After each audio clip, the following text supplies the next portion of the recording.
Indonesia Tengah. Radio Republik Indonesia ND menghadirkan Warta Berita.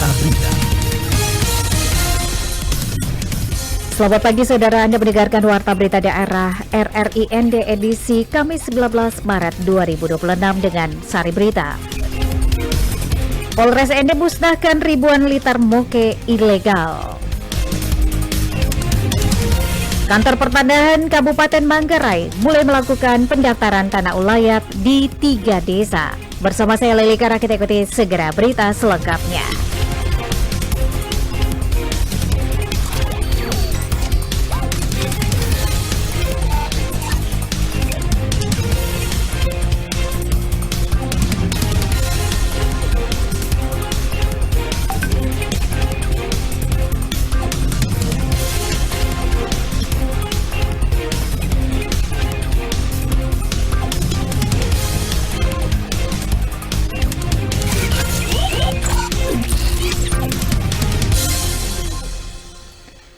Pendengar, Polres ND melalui Satuan Reserse Narkoba memusnahkan barang bukti minuman keras tradisional jenis moke tanpa izin hasil operasi kegiatan rutin.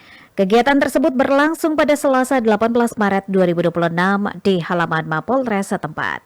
Laporan selengkapnya disampaikan Rovinus Wula.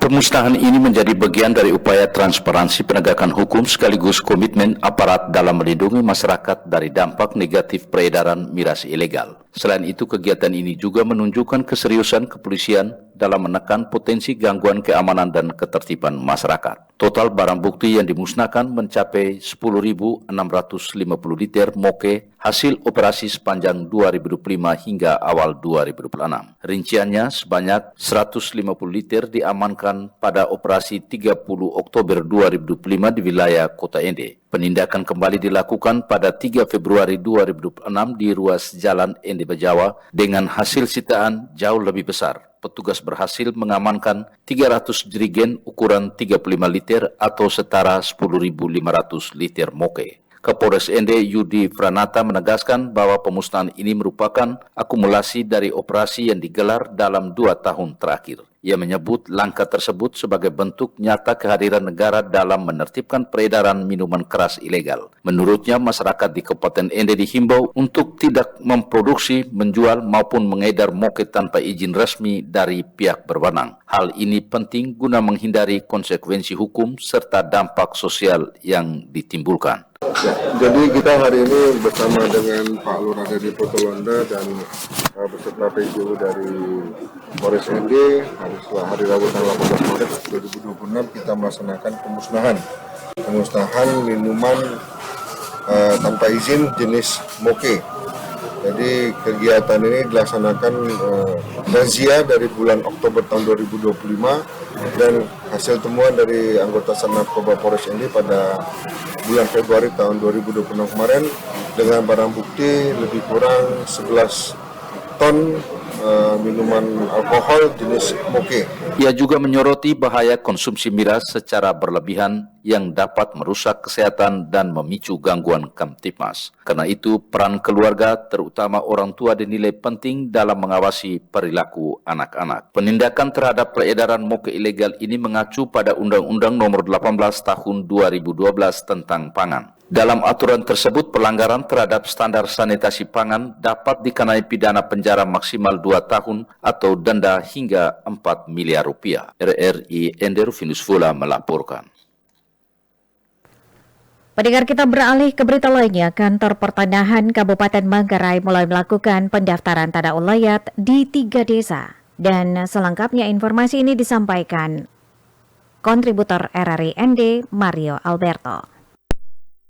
Kalau saya, ini bagian dari langkah yang notabene bahwa permasalahan tanah ini, terutama masalah ulayat itu dia tidak berkepanjangan dan suatu saat tidak menjadi bom waktunya. Kantor Pertanahan Kabupaten Manggarai secara resmi memulai langkah administratif untuk mendaftarkan tanah ulayat di 3 desa strategis, yakni Desa Bulan, Desa Manun, dan Desa Vai Ajang. Langkah ini diambil sebagai upaya konkret negara dalam memberikan kepastian hukum atas hak komunal masyarakat adat di wilayah Manggarai, serta mengantisipasi terjadinya konflik di masa mendatang. Di Desa Vai Ajang, pendataan juga menyasar Benda Norok Depok dengan luas lahan sekitar 15 hektar. Pendaftaran ini sangat krusial agar tanah adat memiliki perlindungan hukum yang kuat dan tidak mudah beralih fungsi secara ilegal. Kepala Badan Pertanahan Kabupaten Manggarai Edward Meteo Yamasi Tatuka kepada RRI menjelaskan proses ini merupakan implementasi dari Peraturan Menteri ATR/BPN nomor 14 tahun 2024. Pihaknya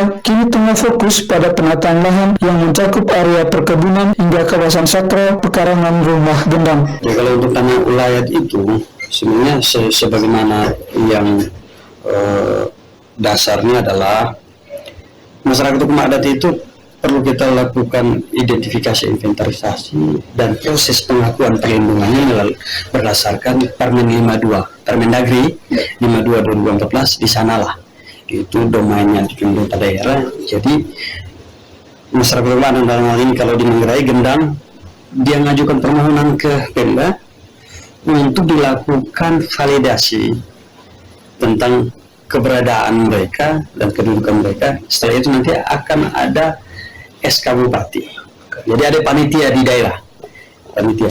Nah, sedangkan untuk objeknya berupa tanah, itu ketua Gendang atau tua Golo yang mengajukan permohonan ke BPN untuk kita laksanakan pengukuran. Ia menambahkan, hasil akhir dari proses ini bukanlah sertifikat hak milik perorangan, melainkan sertifikat hak milik pengelolaan atau HPL atas nama masyarakat hukum adat. Hal ini bertujuan agar tanah tetap menjadi milik kolektif dan menjadi warisan yang utuh bagi generasi mendatang. Yang masuk pengukuran terhadap objek yang betul-betul memang masih dikuasai oleh Gendang. Yang contoh, dibilang fasilitas yang umum punya.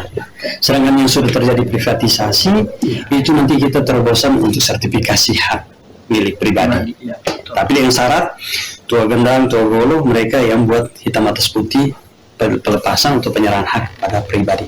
Pihak BPN berharap sinergi antara pemerintah desa, para tokoh adat, dan otoritas pertanahan dapat terus terjaga. Keberhasilan di 3 desa ini diharapkan menjadi proyek percontohan bagi wilayah lain di Flores, khususnya di dataran Manggarai, dalam menjaga kedaulatan agraria berbasis kearifan lokal. Dari Manggarai, Mario melaporkan. Panitia Hari Besar Islam PHBI Kabupaten Nagekeo mulai mematangkan persiapan pelaksanaan sholat Idul Fitri 1 Syawal 1447 Hijriah di wilayah Mbai.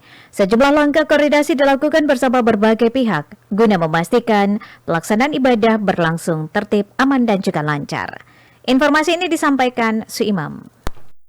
Ketua PHBI Kabupaten Nagekeo, Hasbil Rena, mengatakan panitia telah menggelar rapat koordinasi dengan sejumlah instansi dan organisasi terkait. Pertemuan tersebut melibatkan Polres Nagekeo, Satpol PP, pemerintah Kecamatan Aisesa, MUI, Kementerian Agama, pengurus masjid, serta remaja masjid. Menurutnya, hasil musyawarah dalam rapat koordinasi itu menetapkan 5 titik lokasi pelaksanaan sholat Idul Fitri di wilayah Mbai. Penentuan lokasi tersebut mempertimbangkan kapasitas jamaah serta kesiapan fasilitas pendukung di masing-masing lokasi yang disepakati bersama. Hasil musyawarahnya menetapkan 5 titik lapangan sholat Idul Fitri. Lapangan yang pertamanya di Berdikari Danga, kemudian lapangan kedua halaman Mapolres Nagekeo, lapangan ketiga halaman Masjid Nurul Islam Nila, lapangan keempat halaman Masjid Al-Ikhlas Al-Ripit, dan titik yang kelima di Masjid Al-Muhajirin Fakokak. Ia melanjutkan, panitia mulai melakukan berbagai persiapan teknis di lapangan sejak Rabu 18 Maret 2026 bersama pengurus masjid dan instansi terkait. Persiapan tersebut meliputi pembersihan lapangan, penataan area ibadah, hingga pembuatan saf-saf sholat di lokasi yang telah ditentukan panitia. Hasbil menambahkan, panitia juga menempatkan personil PHBI di setiap titik pelaksanaan untuk membantu proses persiapan hingga pelaksanaan ibadah. Kehadiran personil tersebut bertujuan memastikan seluruh tahapan persiapan berjalan sesuai rencana serta memudahkan koordinasi antar panitia di lapangan. Sementara itu, kepastian waktu pelaksanaan sholat Idul Fitri masih menunggu keputusan resmi pemerintah melalui Sidang Isbat Kementerian Agama Republik Indonesia.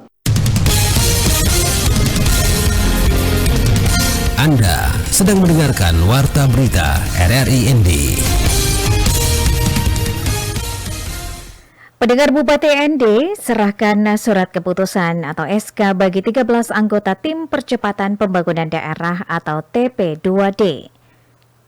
Laporan disampaikan Nikolaus Makumeli.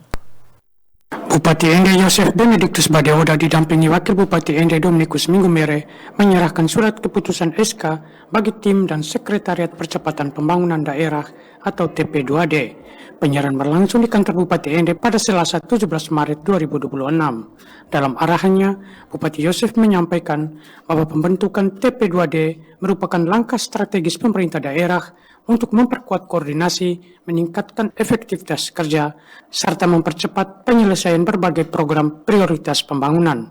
Ia menekankan agar tim yang dibentuk dapat bekerja secara profesional, responsif, dan penuh tanggung jawab. Bupati juga mengajak anggota tim menjadikan tugas yang diberikan sebagai amanah untuk menghadirkan solusi nyata bagi berbagai tantangan pembangunan di Kabupaten ND. Dirinya berharap TP2D mampu memberikan terobosan dan langkah konkret demi percepatan pembangunan daerah. Pada kesempatan ini juga dilakukan penyerahan surat keputusan tim percepatan pembangunan daerah, tim TP2D.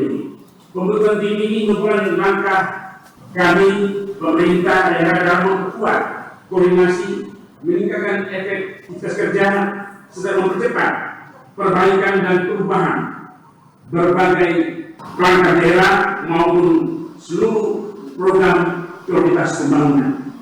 Saya berharap tim yang telah dibentuk dapat bekerja secara profesional, responsif, dan penuh tanggung jawab.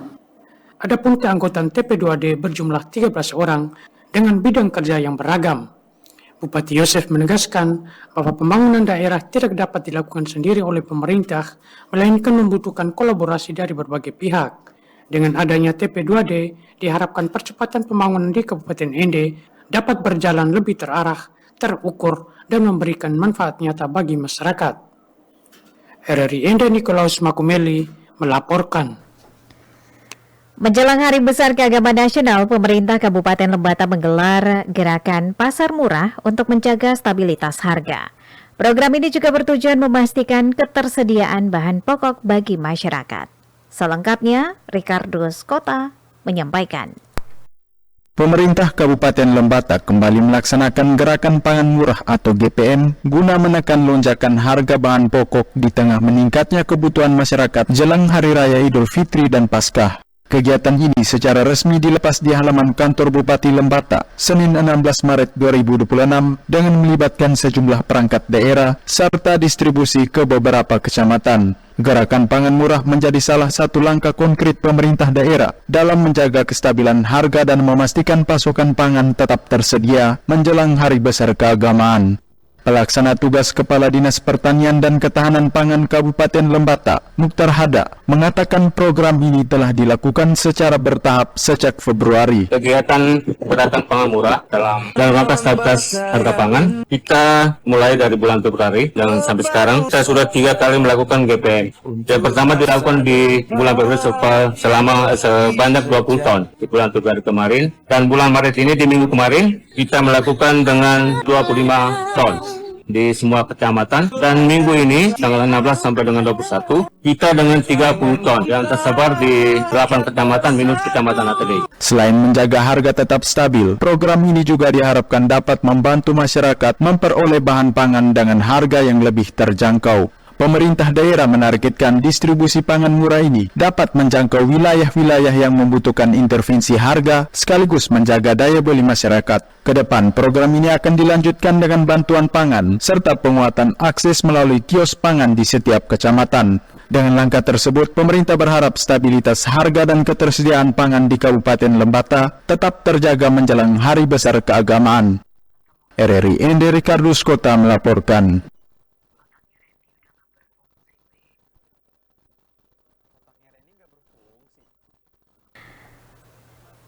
Berita terakhir. Pemerintah Kabupaten Nagekeo mendapatkan bantuan program revitalisasi satuan pendidikan oleh pemerintah pusat sebanyak 19 sekolah. Program ini diharapkan bisa meningkatkan proses belajar mengajar anak didik melalui ketersediaan sarana dan juga prasarana pendidikan yang layak. Ferry Soo melaporkan. Pemerintah Kabupaten Nagekeo mendapat dukungan dari pemerintah pusat melalui program revitalisasi satuan pendidikan yang menyasar 19 sekolah di wilayah tersebut. Program ini diharapkan mampu meningkatkan kualitas proses belajar mengajar dengan menghadirkan sarana dan prasarana pendidikan yang lebih layak, aman dan nyaman bagi siswa maupun tenaga pendidik. Kepala Dinas Pendidikan Kabupaten Nagekeo, Tarsius Jogo, menjelaskan bahwa bantuan revitalisasi pada tahun 2025 mencakup berbagai jenjang pendidikan. Rinciannya sebanyak 2 sekolah pendidikan anak usia dini atau PAUD, 8 sekolah dasar, dan 9 sekolah menengah pertama atau SMP menerima program tersebut. Seluruh sekolah yang menjadi sasaran revitalisasi kini telah selesai dikerjakan dan resmi digunakan. Peresmian dilakukan oleh Bupati dan Wakil Bupati Nagekeo sebagai tanda dimulainya pemanfaatan fasilitas baru dalam mendukung kegiatan belajar mengajar. Di tahun 2025 revitalisasi kita ada 19 satuan pendidikan, 2 di PAUD, 8 di SD dan 9 di SMP. Programnya menggunakan dana APBN, dana pusat melalui program revitalisasi pendidikan. Sangat membantu dalam kaitan dengan pelayanan pendidikan di satuan pendidikan, khususnya dampaknya sangat luar biasa untuk 9 sekolah yang memperoleh dana revitalisasi tahun 2025. Adapun pekerjaan revitalisasi meliputi pembangunan dan perbaikan ruang kelas, fasilitas toilet, serta ruang usaha kesehatan sekolah atau UKS. Kehadiran fasilitas tersebut memberikan dampak signifikan terutama dalam menciptakan lingkungan belajar yang lebih nyaman setelah sebelumnya guru dan siswa harus beraktivitas di tengah keterbatasan sarana. Dengan adanya program ini, pemerintah berharap para tenaga pendidik dapat semakin optimal dalam menjalankan tugasnya sekaligus menumbuhkan semangat belajar siswa. Revitalisasi ini menjadi langkah strategis dalam meningkatkan kualitas sumber daya manusia di Kabupaten Nagekeo melalui sektor pendidikan yang lebih baik. RRI Endeveriso melaporkan.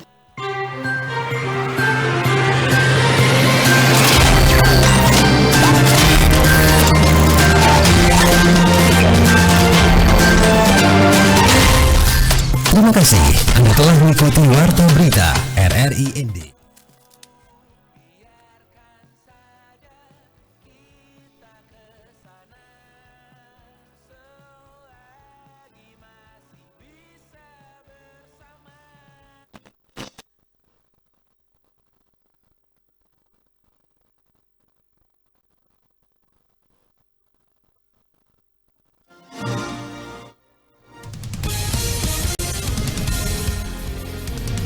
Anda sedang mendengarkan Warta Berita RRI ND.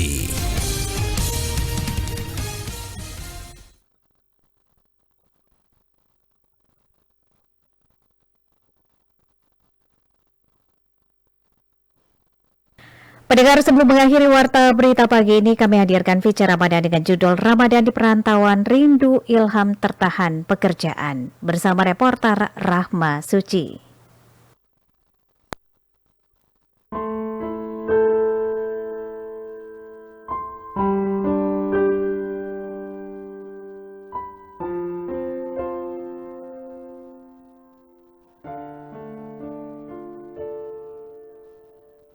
Ramadan tak selalu tentang kebersamaan. Bagi Ilham, seorang pekerja yang harus tetap berdinas, bulan suci ini justru diisi dengan rindu. Rindu yang tak sempat dituntaskan hingga Idul Fitri tiba.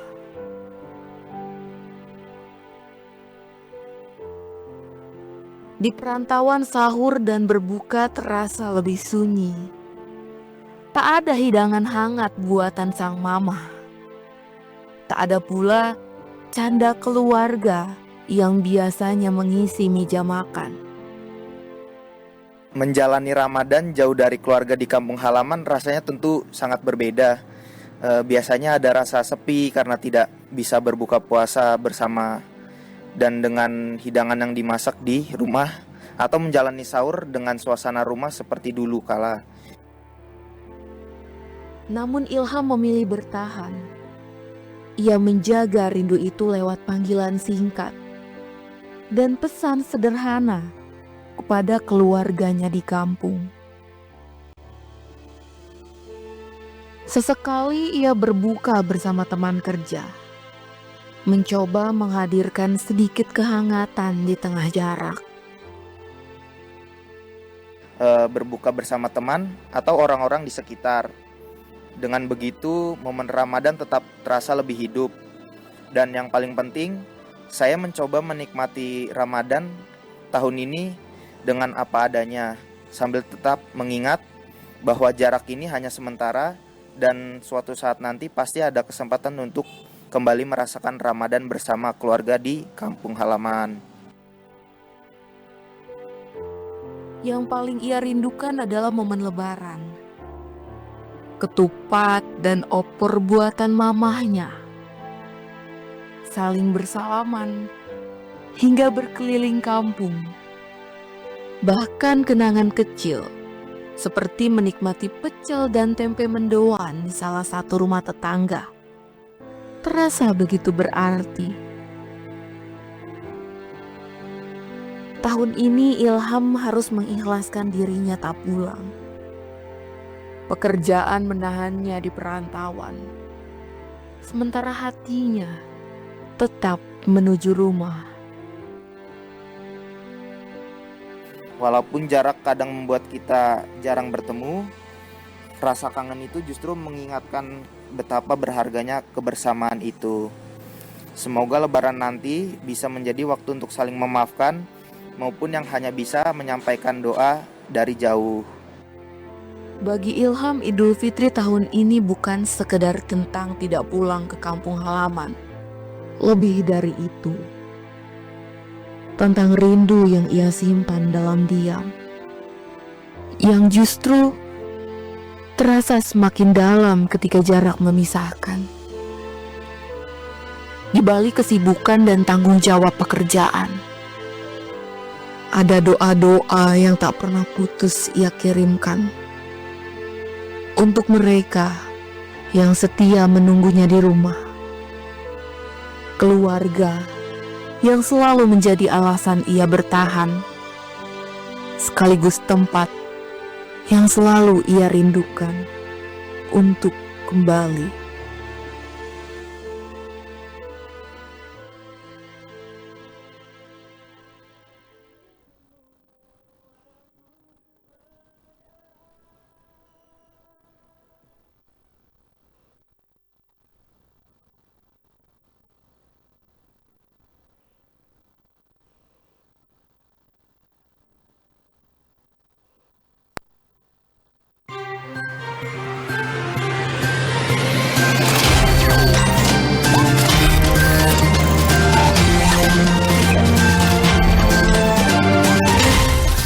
Terima kasih Anda telah mengikuti Warta Berita RRI ND.